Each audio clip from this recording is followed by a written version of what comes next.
Hi and welcome to the Westway Man Cave for another edition of a talk through the Kilmarnock music scene. Today we welcome distinguished author and native of Kilmarnock, Mr. David Ross, who is also a massive music fan. So welcome along, David. Thanks for coming. How you doing? David F. Ross, I think. David F. What was? If I plug in the books. David F. Ross. Okay, we'll put that in. What does the F stand for? I used to, folk used to ask me that, and I used to say, fucking fantastic. But how did it be F. Ross?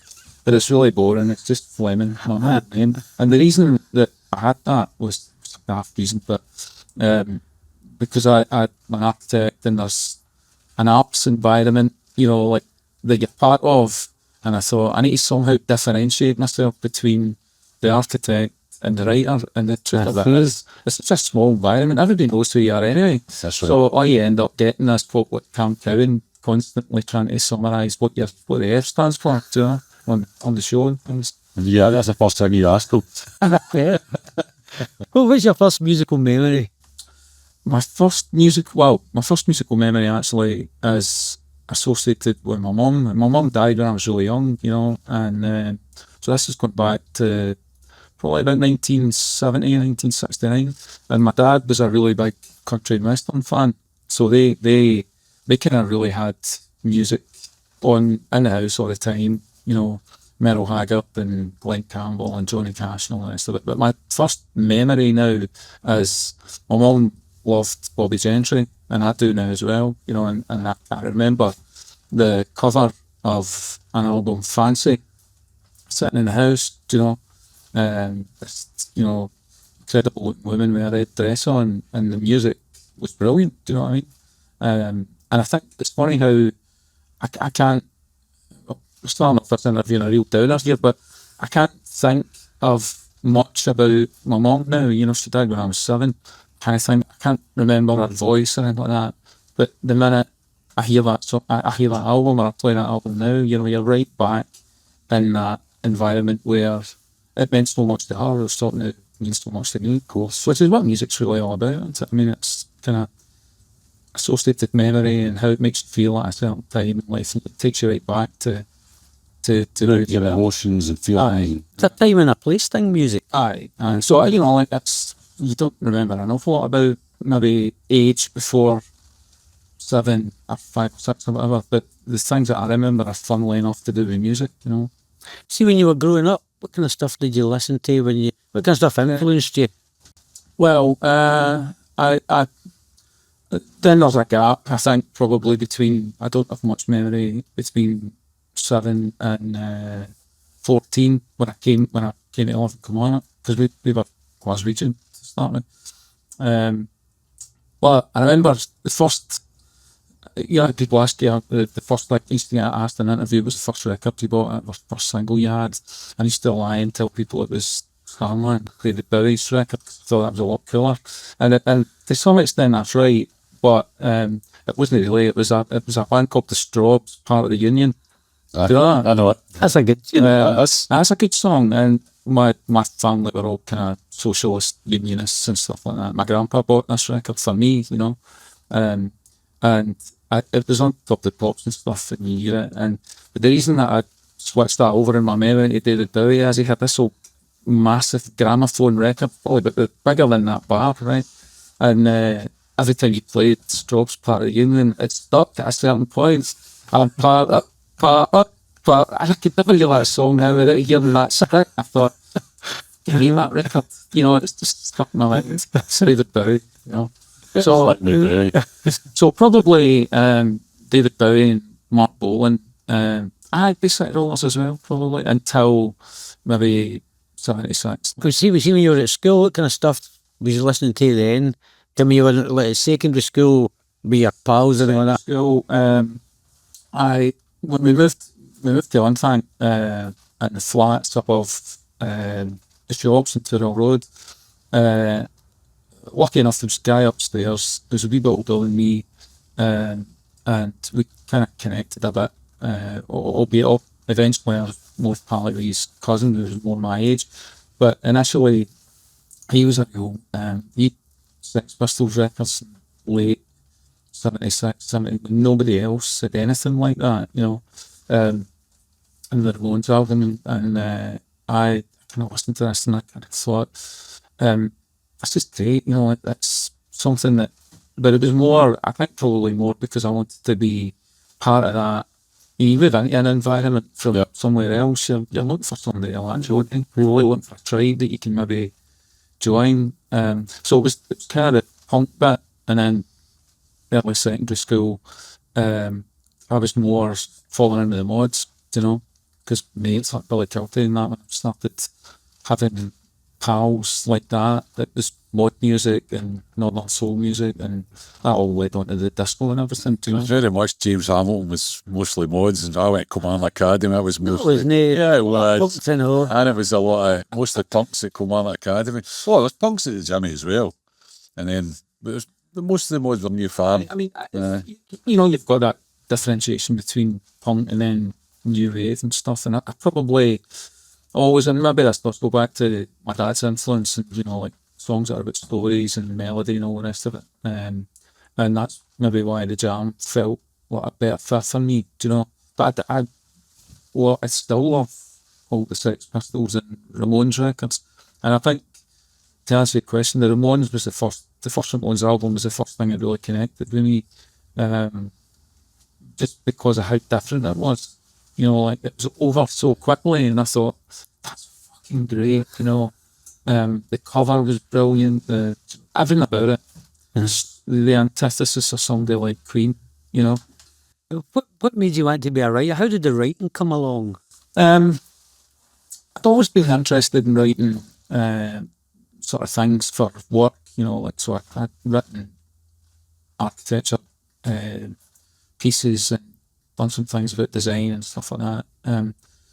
But I ended up writing because I've spent a lot of time away from home, working overseas, and initially I thought that was going to be places like Canada and, you know, to be honest, places where I wanted to go. Well, we got a call from some people who were connected with MI5 and the Blair government when they were trying to negotiate some work in Libya initially, and asked us if we wanted to support them trying to do infrastructure rebuilding in Libya. And because I had said I really want to go and experience working overseas and stuff like that, you know, other directors had said, well, you know, they said you wanted to go overseas. I never really thought Libya was where I couldn't really say no. So I ended up going to Libya, and long story short, you're there for a long time, there's nothing to do, there's obviously, you know, there's no tourist aspect in Libya at the time, and you can drink anywhere because they don't drink the country. So I just ended up thinking, well, maybe I could write something and just pass the time mainly, and that kind of not initially, but you know, eventually worked its way into Last Days of Disco. So that post Gaddafi, you were No, we didn't get Gaddafi while we were there. did you? We were there for probably 4 years in total, and we were doing 8 university campuses eventually, and building 2 of them out when the revolution happened. And you were there when that was. We as I wasn't specifically there, but we had staff who were on the last flight out before the runway got damaged, and we can go back. And it took. We were working at that time.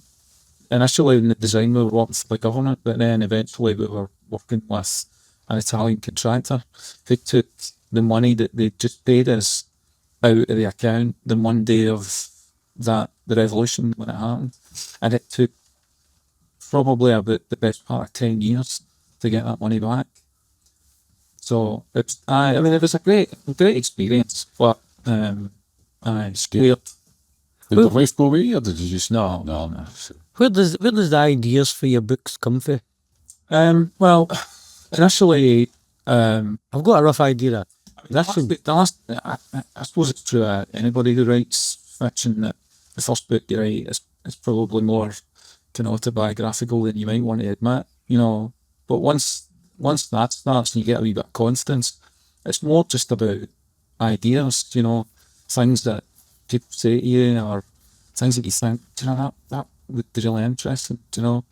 even people that you meet, and sometimes you got to be careful because you tell people this, right? And you say like, I meet people in that interest and it's good, and you think that everybody's got a story waiting to be told, and then folks start thinking, well, I can tell you anything, then I'm going to end up in a book of fiction, aye, that's just from everyday life. And see, this book, the last days of disco.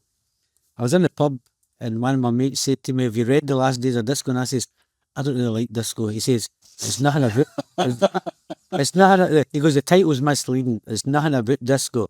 And he kind of gave me a rough idea what the book was about. And I thought, I'll need to get it. So I went and got it and I read it. And this is a fantastic book. So Thank you. the folk that are a bit like myself that think see the word disco and think, no, for me, gives a rough explanation of The disco in the title is really refers to a mobile disco, and at the time, 1982, it is, that is kind of autobiographical insofar as Billy Kilty and I had a mobile disco at that time, and we thought of it as a way of kind of avoiding having to get a job, didn't quite work out for me, but he's still trying to use music as an opportunity to make money. But none of us could play music and we couldn't sing. But we liked the idea of being in the music business, and we thought, well, mobile disco, that's the same thing, sort of, isn't it? Like you've still got to work gear about, get on a stage. So we wanted to do that, and there was a background story. I thought you guys are probably a bit younger than me, but a background story to the Falklands at the time, and that I do remember that kind of slight palpable fear that folk my age, 18-year-old at the time, were going to get called up to go and fight against in the Falkland Islands. Christ, I thought it was off the Shetland at the time. 8,000 miles. Could have gone 8,000 miles to fight for, it was mental, and that kind of stayed with me a wee bit. And I thought that this is a good story because the things that happened when we were at the mobile disco were really funny and sometimes a bit mental. And if you combine other things that are happening in society at that time, which I was interested in, like the anti-Thatcher stuff, then it's a good persuasive story, So it kind of came about from just, as I say, starting Libya or later on in China, when not much to do between work and thinking, this is an interesting story. There's wee memories. I know you've done this as well. You write down things that you remember because it's interesting. But that's how it started. And would you like to say anything about the characters in the book? Are they based on real people? Well, the two main characters are obviously Billy and I. The others are a kind of amalgamation of people that you either met or you bumped into at that time. I remember once. This is where my memory starts to go because I can't remember what book, but I remember this might be in the Vespers actually. I remember we did this. We did this disco, I think it was Parker's maybe, and David Mackenzie, who I knew really well at the time, had asked us to come up to the disco to support a hypnotist. I think it was called The Man. Aye. Aye. And I kept my head around this, like, why was supporting a hypnotist? Billy didn't want to do it, because I think he was going to see a girl or something at that time. So a Tuesday night in November, he's saying, right, you need to go. And I'm like, fuck's sake, why do I have to do this? This is mental, and the old guy, I hope he's not going to watch this, but he just seemed like a bit strange to me, I think probably if you're going to be a hypnotist, you'd maybe be strange anyway. But remembering that, I thought, if you could take that basic surreal nature of the whole night and turn that into something where, you've got a band who are being asked to go in and support a hypnotist when they're starting, and he hypnotizes one of the band, I thought I can see that happening in my mind. That's a really funny scene, So it's kind of things like that. We did another one in the Henderson Church with Dale McCormack's band, Fifth Column. Aye. I can't quite remember how it started, but it turned into a riot. You know, it was, you know, real stuff getting thrown over, the stained glass getting broken, you know, real. Billy and I were like, Paul Hage, remember Paul Hage? Aye. Aye. Paul, he used to come down and help us with the gear and stuff. And this all kicked off, and the lights are getting pushed over, and the amps and all that, and everything. And it's clear this is going to turn into a full scale riot, you know. And Paul standing there trying to protect all the stuff, and it's rude. And Billy and I are in the girls' toilets. To the very God, we were right at the back of the toilets, thinking, there's no way I'm going to be out there. He left holding the whole thing up, you know. So that became a scene in that as well. I remember that happening. Fifth Column. Aye, Because it was Dale, I know Dale quite well, I went to school with Dale, and there was Rich McGill, Dave McGill, Dave McGill. who's the third drummer? I can't remember. Can't remember. I remember it happening. I didn't go to the gig, but I remember being told. I was there. You were at it. Aye. Who else played? Was it just Fifth Column? I honestly can't remember. Remember. We were at the other end that night, I'm sure. This was in the Henderson Church. Aye. So the stuff, our gear was all set up at the opposite end for the stage, you know. There was tears fleeing everywhere. And then I don't really want to admit this on camera, but I need to get it off my chest. You got one? No. Remember you used to go to discos and that, and you would take kind of like the latest Clash single or that. So I taken a couple of singles didn't with me, and then when all the riot broke out, it might have been you or somebody, where's my records? And the person just went like that, put a big pin. I was like, oh, $60. I mean, oh, that's stiff lot of fingers. You can buy it. Yeah, exactly. I just thought, I said, I was at a gig, and I lost it with 6 LPs. It's a terrible thing, but I think for the week after that, you know, back at Billy's house trying to count the damage, and you get sleeves with nothing in them, and then you've got there's other it's in that, and it's in bits, you know, like because somebody launched it, you know. I think it was me and Gary Walker and Callum Lennon that went that night. So the memory of that, you know, like, and you keep, I mean, it didn't seem like a great thing to happen at the time, but you can look back at the memory of that and think, you know what, that was really funny, you know. At the end of the day, luckily, I don't think anybody got really bad. Well, I don't think so. It's part and parcel of growing up, isn't it? And this book, The Rise of the Miraculous Vesper, The Rise and Fall of the Miraculous Vesper, this is a book based on a band, kind of a local band. So how much research goes into that, and is it based on a real band? It's not really based on a real band, I suppose, but so how that one came about was I'd written the first book, and like I never really thought that this is something I want to have published. You know, it was, as I say, I did it for myself really, but I started this Twitter thing way back in the beginning when Twitter was actually really a good thing, and it had invented a character called Bobby Soonis, and it was theoretically a sort of based on my dad. You know, somebody had lost his job in the railway and had decided to become a private investigator in the East End of Glasgow because he loved the Rockford Files, you know.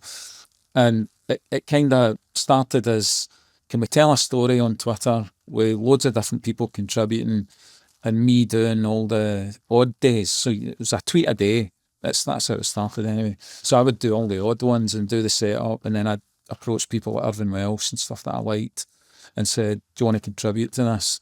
And the idea was you get 24 hours to react to the previous one, but could you keep the story going? And then at the end of a month, if we put it all together, did it make any kind of sense, you know?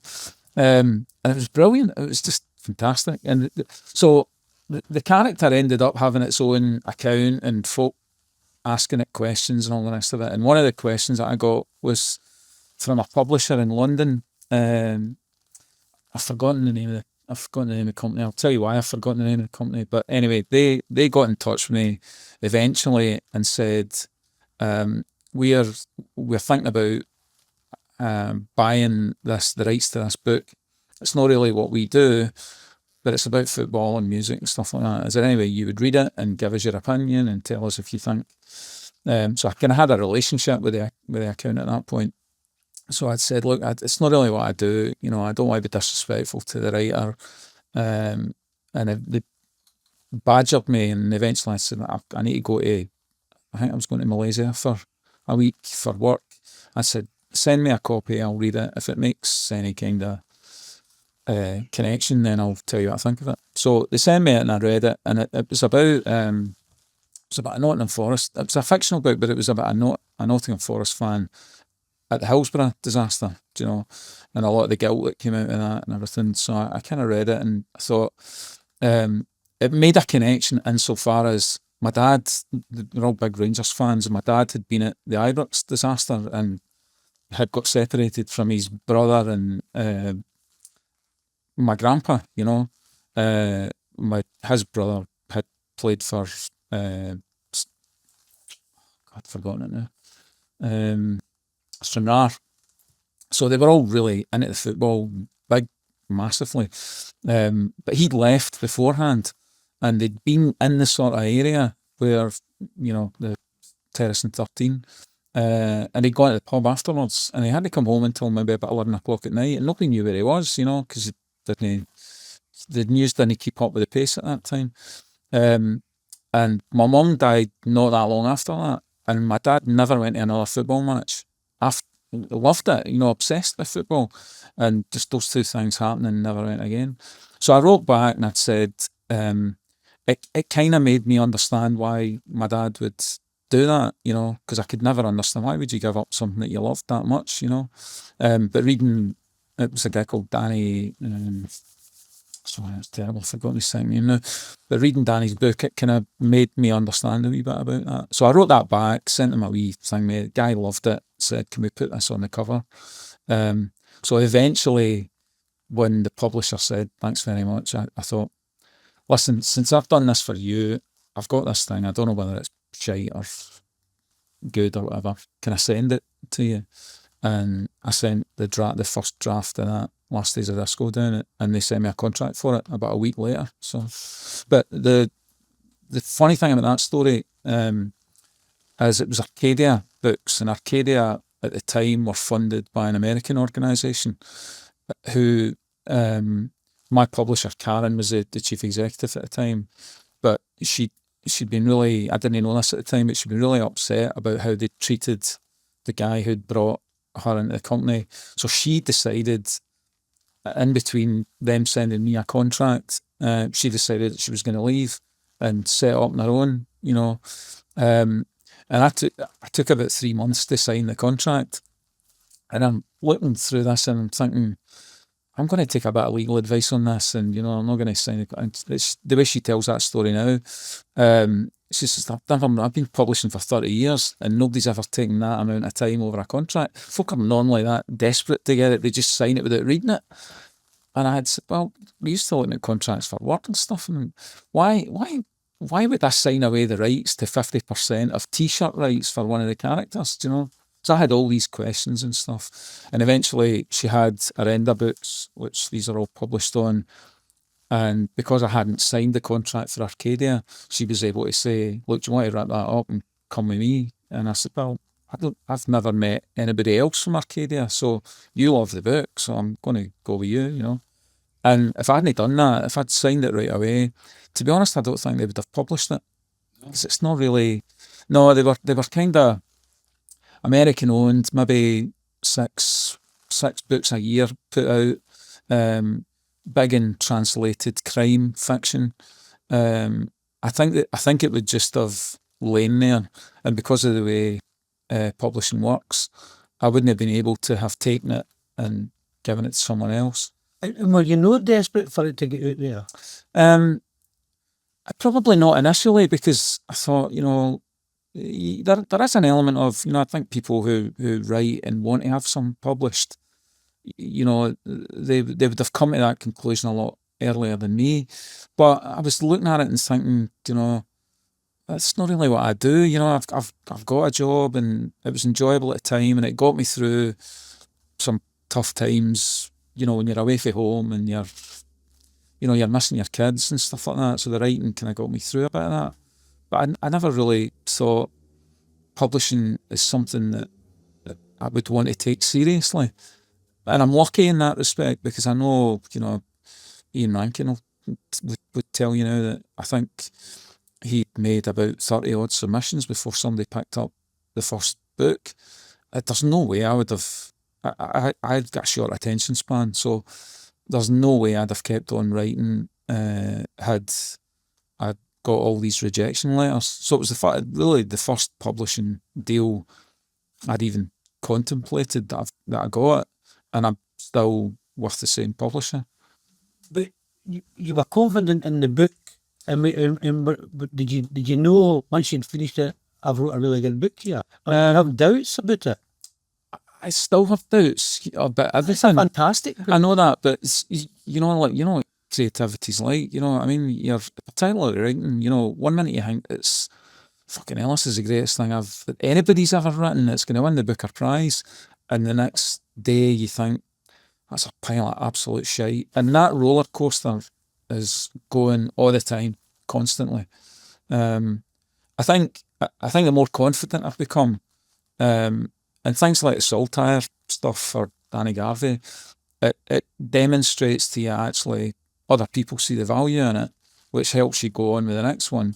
But still, you're always in that moment of thinking, is this any good, or is this just fucking rubbish, I thought it was good, but you've got no frame of reference at that point, Maybe that's what makes them good, though, because you're not sure yourself. True. I think that I really enjoyed it because when you're reading a book, you're imagining the places and all that, but you don't need to be the last days of this. No. Because I'm from Kilmarnock, you know where all the places are. I think then you there's maybe relate to it a lot easier. Aye, there's maybe an element of that. That's the architectural side for me, because I think I know there's people and they do it really. I'm not criticising, they do it really well, but there's writers who will invent a place, and it's loosely based on this. And I'm like, I don't really want to do that. I want people to think that the places are actually a character in it as well, So the only place that I've ever invented, and it was for a particular reason, was the village in Danny Garvey, because the football team needed to be in a live. So you can't make it Auchinleck Talbot then, or you can't make it Kilmarnock. It needed to be something imagined, but in the context of, So that's the only thing. How long does it take to write a book from start to finish, including the research and that goes into it? It's probably on average, for me anyway, on average, probably about 18 months to 2 years, I think. And I don't doubt for a minute that would be shorter if I didn't have other commitments and stuff. But I think the process is really about what's the idea, and that I've got probably about six or seven ideas about books at the minute, and something might happen that brings one of them to the fore, and something else might happen, and world events that makes you think, that story that I thought that's a good time to be telling that. So Dashboard Elvis is really, even though it's set at a different time, is about a kind of love-hate relationship with America, which was coming out at the time of the Trump administration in the first case. And you think, there's so many, I know you're the same, there's so many things I love about America, but I can't understand how they treat their people so badly, and it's a real complex environment. And I thought, I've got a story that I think I can tell that, even though it's set in a different era, you can use your response to things that are happening now to make that story make sense. And see, when you're writing, do you have the kind of bare bones of the story and then you're just adding to it, or are you making it up as you go along? I think that's probably changed as I've got a wee bit more confident. So the first one really, because I didn't really know what I was doing, I felt like, what's the best way to describe it? It was almost like trying to do a jigsaw puzzle and having a rough idea of what the picture was, but you've lost the box.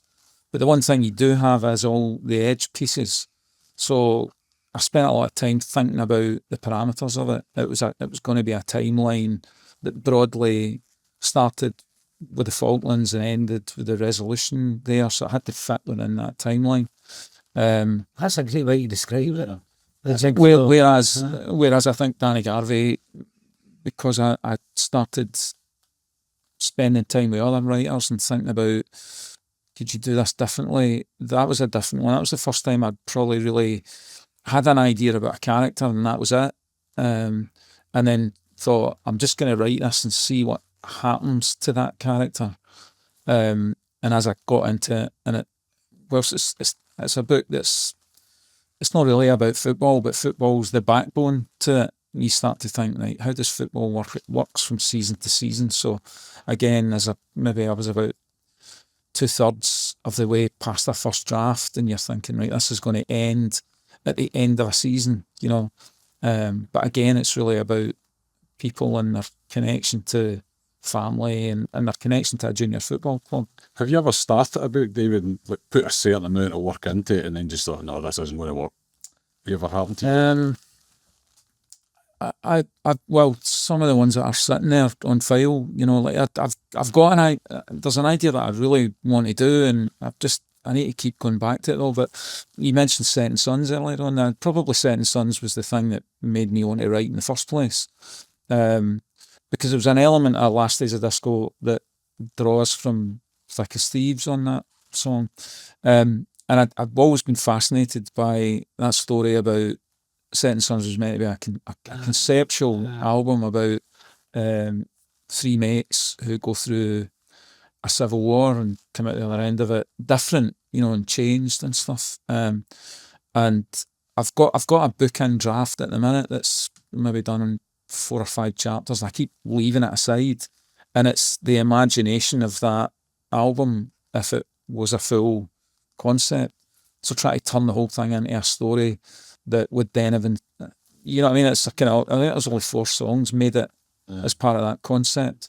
But this is me thinking, what would it have been like if they were all there? How would that story have ended up being told, you know? So I think maybe it is relatable to music. So I know we've certainly written songs, and then, you know, after a couple of weeks, we said, no, it's just not going to work. And as much as a year later, we've gone back to them and we've tweaked it a wee bit, and we've thought, you know what, this is going to work. Have you ever done that? You ever started a book, thought, yeah, and then went back and thought, no, this is really going to... Yeah, the one that's out just now, I think The Weekenders was a bit like that, because I had an idea about a remote building being something that, you know, potentially, I think we'll get all Alistair Crowley on it, but, you know, that has an impact on everybody who comes to it, and it's something that's maybe 300 years old, and it's the starting point for that was all these really weird stories that had happened, and there's a wee bit at the beginning that talks about it's, yeah, again, you're taking bits of reality, right? You know, the thing with the Nazis who landed in Eaglesham and stuff like that, and so making a wee bit of that the person who was flying the plane, rather than you know, anybody who was in it, manages to escape and finds his way to a place, and that becomes a story. And then there's other elements of, and you start to think there's 7 or 8 things here that happen in this house, and that's really interesting. And then you put that forward, and the story goes from there. But you can use that basis and that background as to investigate things that kind of bother you about life, you know, like the, you know, corruption and this kind of thing at the minute about that sort of unholy alliance between wealth and power and money and stuff like that, you know. So it's that. I mean, what are you actually writing about? It's that. But can you take it into a fictional context and make it interesting, you know? See, when you're writing, do you listen to music? All the time. What kind of stuff do you listen to? Music is related to the book. Well, the playlists in the back of all of them are probably a wee bit of a giveaway to what I'd been listening to while you're writing them, you know. And it's back to that point we made at the very beginning, that if a piece of music can take you back to how you felt about something 40 years ago or 30 years ago. So when you're trying to tap into whether it's the 80s or, you know, the music's great for that. The Weekenders always different, I have to say, insofar as and one of the reasons why I probably had that idea and it sat there for such a long time is I didn't quite know how to structure it. What's the structure of this book to tell this story? And I've never. The older you get, you're what it's like. Your musical taste expands, and I've never been all that into jazz music, But I'd heard the piece of music, a Donald Byrd song from a Blue Note record, and I thought, this is fucking great, like, you think of the structure of this song, it's called Elijah, and it's in 3 parts. It's got a wee bit of a kind of gospel thing at the beginning, and then you've got the music, and it runs for about 10 minutes, but there's a different instrument takes the lead in each of these 3 parts, and from that I got, that's how I could tell my story, because there's 3 main perspectives and 3 main characters, and it's split into 3, and you're getting the perspective of different people who are basically involved in the same story. So that the music's really important, It's about vibe and it's about, attitude. And you've been working with Robert Hoskins of the Bluebells. Tell us a wee bit about that. How did you two come together? I can't remember. It was probably Twitter as well, to be honest, in the early days at that very beginning thing. And Bobby and I just hit it off right away, and I didn't realise it at the time. But Billy Kiltie was, Billy and I are really close friends, and Billy was my best man at my wedding and stuff. And Billy was Bobby's publisher, so they published the music, and I didn't know that at the time, But we just kind of connected, hit it off, and you asked me earlier on about the Vespas and stuff like that. Is it based on a band? It's not based on a band, but it was based on some things Bob used to tell me about the Bluebells in 1984, and just the context of that story, whether being on Top of the Pops and how mad that was, the hit singles and stuff like that. And I loved all that kind of thing. And so the central part of that book is about how kind of a band from a kind of provincial town have the biggest song in the year, and what are the consequences that happen to that, and how did they get to that point? And again, it all comes back to the point I can't play any music, So this is the next best thing for me, try to imagine that I'm in that context, You're a bit like me, because see, whenever you meet somebody, Ken, who is, in my eyes, they're a pop star. They might not be in a lot of other people. Yeah, thanks very much. But I could listen to them talking. I just love to hear all the stories. Bobby's brilliant for that. I mean, his stories are, there's virtually nobody doesn't know for a kick-off, and it's great company as well. And I think one of the best things I did really was when the books were published in Germany. My German publisher was a big music fan as well, and because they were all about music, we had to go over and do a tour thing with promoting the books. And I just kind of said to him, look, if it made a difference, I could say Bobby to come over and we'd maybe play some songs, and as well as the readings and as well as the book. So they paid for him to come over as well. It was great. Such a brilliant week and a half. It was a week and a half. We were like Berlin, Cologne, Munich. Did the gigs in the Ramones Museum in Berlin, which was amazing. See, local bands. What kind of local bands did you like back then, and do you follow some of the local bands now? Trash Can Sinatra's, I think, and I used to I know all them through various friend connections, Eddie is John's wife and really close friends with Karen Matheson, Karen from Capper Killie. Karen and my wife, they're close friends, and they go away, like 6 of them go away on holiday every year. James Grant is, a mate of ours for like about 20 years. So there's a kind of environment of that. But in terms of local bands, probably Trash Can Sinatra's mainly. And I've met a few of them, like in the context of writing that. And that story, whilst I did say to Craig, with the benefit of, I don't know, sometimes these stories come a wee bit apocryphal, but it definitely happened in the way that I described it. It's just maybe I can't quite remember who it was that was there.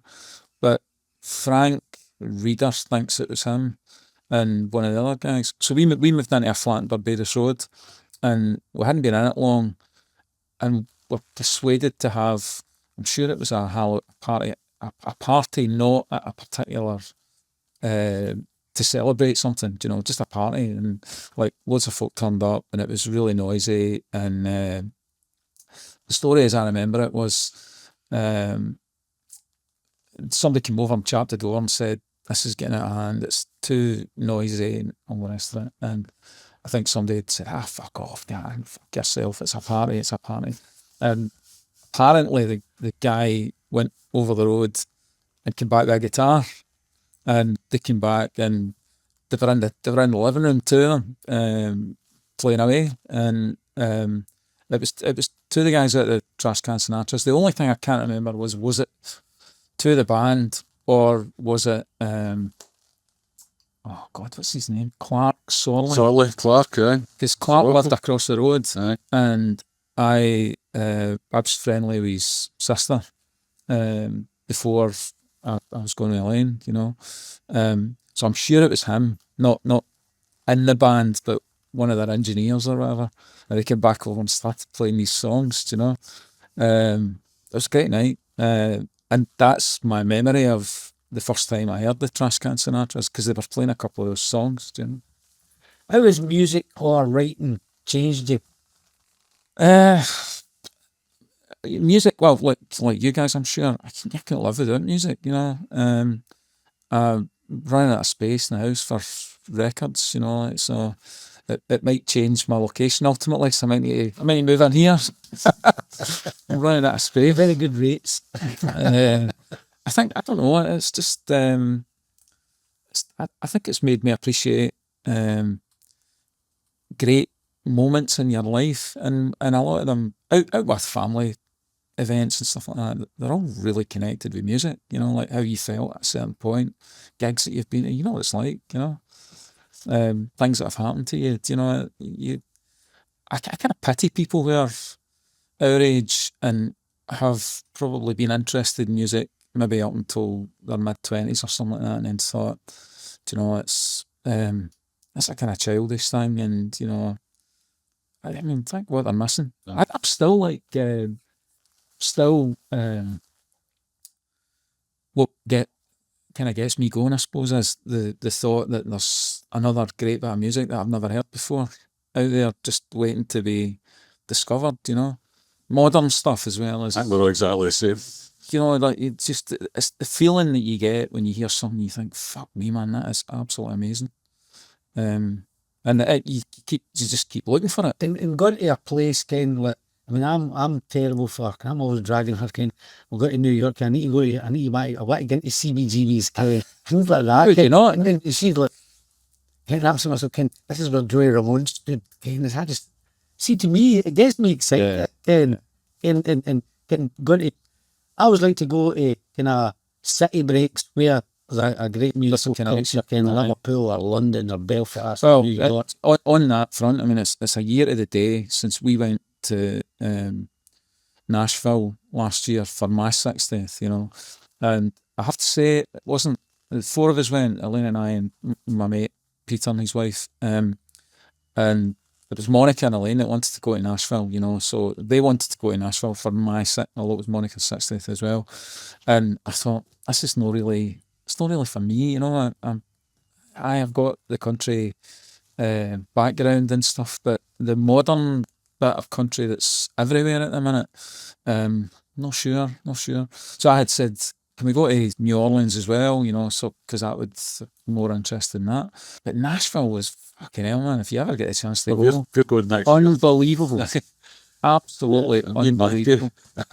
I think it's one of the best places I've ever been. I think we're going to go. Aye. It's incredible. You'd recommend it then? Oh, it's just you have to go. You have to go to Nashville over the weekend. It's different, maybe Monday, Tuesday, but see that 3 block bit that you walk up and down Monday to Friday night to Monday night is absolutely unbelievable. I mean, you've got a band playing in the shop front of every pub all the way down. I've watched They're bands that are you thinking But New Orleans enjoying that as well, aye. I did actually, aye. We weren't there as long, but You do it Tuesday, I think, can't you? aye. So I loved the Dr. John records and stuff, and so going to buy records there, but Nashville was unbelievable. Have you get any advice for young writers? Well, young writers or any age writers, I think you need to write about what fires you. You know what I mean? You need to write about things that you would want to read.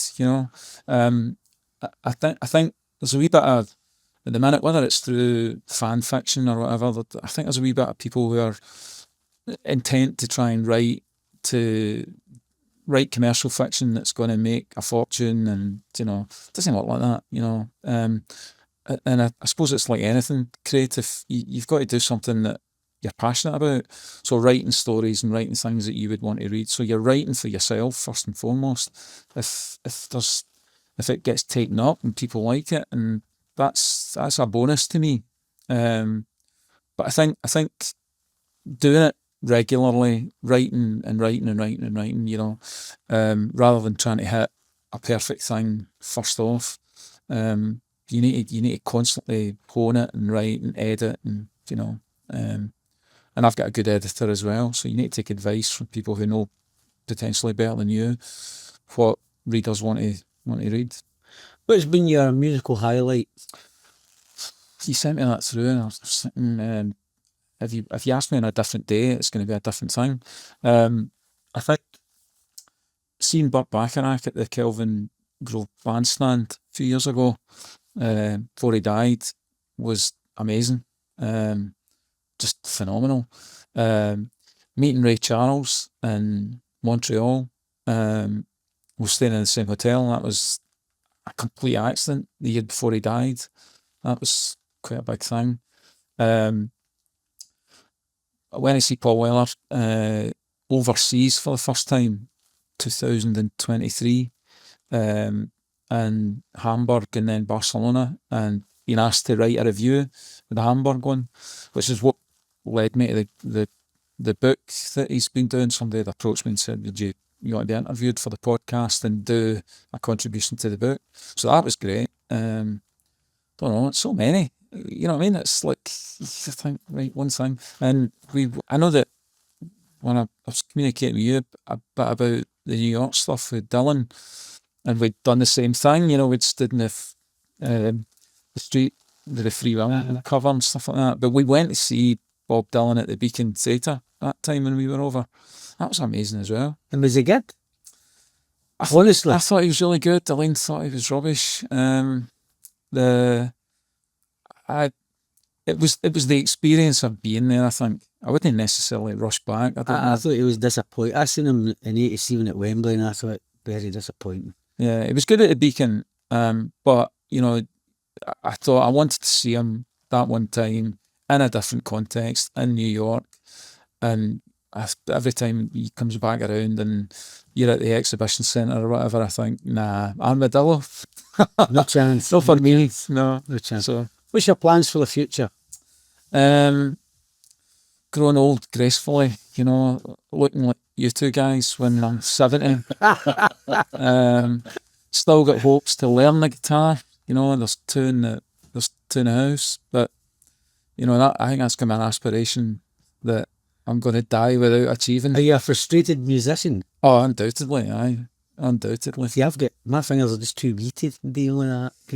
I think mine are starting to get, you can start to feel their dexterity, and arthritis is probably... Barry gives lessons. He's very cheap and very patient. But sometimes I watch Barry and his fingers are going like this, kind of, how do you think where to go with that? I just think it's I think a realistic plan for the future, I know we were talking about it earlier on, is to actually, if I've got any credibility here, to try and help make something happen. Do you know? So we talked earlier on about an arts hub and stuff. I'd love for that to happen. And if it's a force of will, and if it's you know, having any kind of access to people who can make things happen, to say, look, why don't we try this? You know, but that dream would be like, you've got. I know you guys talk about the gateway thing, but you've got a place. It doesn't need to be specifically built. You know, like the arts community are good at just occupying whatever they can get. But let's say you had somewhere that, you know, you've got bands getting tuition. They've also got access to people who can help them with contracts but you've also got writing workshops, and, you know, to help people put stage plays together and a bit of drama, and, you know, that whole connection of stuff that begins to develop an arts environment that then becomes an identity of a place. That'd be You know, brilliant for Kilmarnock. I think that'd be absolutely brilliant. and And you know, it's really, I think it's so needed. and I'm like a lot of people. I don't think it's not really about money. No. You know, because you can make stuff like that happen just by force of will. What you need it's people. You know, you need people with a bit of determination and a bit of not wanting to say no, and then you've got an outlet for it. You know, like some of the gigs we were talking about, and then eventually when the Palace and the Grand Hall's built, you've got a location for it. So at the moment, until that comes back, I think we need to try and develop momentum with something so that when it opens, it just all basically 100%. transfers in there. You know, 100%. David F. Ross, it's always a pleasure to talk to somebody who's passionate about music. good to see you, man. Very much. Thanks very much. Cheers, David. Cheers, guys. What's the Chelsea score? Very much.